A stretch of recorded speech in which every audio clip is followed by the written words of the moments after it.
এই হচ্ছে আমাদের পশ্চিম পিরারবাড়ি উচ্চ বিদ্যালয়ের মাঠ। আসলে এই জায়গাটায় আনুমানিক 15 থেকে 20 দিন যাবৎ মাঠে কোনো খেলা হয় না। এর কারণ হচ্ছে কি, প্রচুর পরিমাণে দুব্বা এগুলো বড় হয়ে গেছে। আর এর ফলে যে আমাদের মাঠ, এই মাঠে কিন্তু মাঝে মাঝেই পানি জমে গেছে। আর আমাদের দক্ষিণ পাশে যে জায়গাটা, এই জায়গাটা কিন্তু সব সময় পানি জমে থাকে। এর কারণে হচ্ছে কি, কিছুটা বৃষ্টি হলেই আমরা কিন্তু এই মাঠে খেলা করতে পারি না, বা আমাদের যে ছোট ভাই বেরাদার আছে তারাও খেলা করতে পারে না।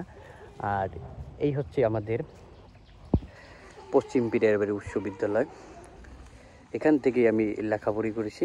আসলে এটা আমার খুবই প্রিয় একটা জায়গা।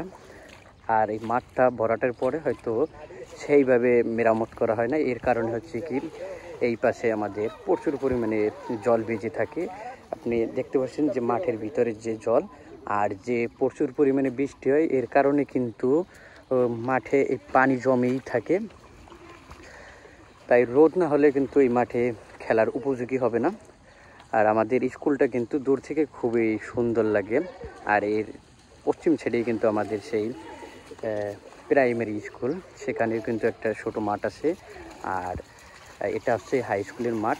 আর দক্ষিণ সাইডে পানি জমে থাকার কারণে হচ্ছে কি, ছোট ছোট যে বাচ্চা তারা কিন্তু সেখানে বিভিন্নভাবে বিনোদন নেওয়ার চেষ্টা করছে। আমরাও ছোটোবেলা নিতাম। আর এর পাশে হচ্ছে কি যে দুব্বা, এই দুব্বা বা গাছ, এই গাছের কারণে হচ্ছে কি সেই পানিগুলো জমে থাকে, এবং পানি জমে থাকার কারণে কিন্তু এই ঘাসের কারণে দেখা যায় না। হয়তো রোদ হলে 2 বা 3 দিনের ভিতর আবার মাঠে খেলার উপযোগী হয়ে যাবে।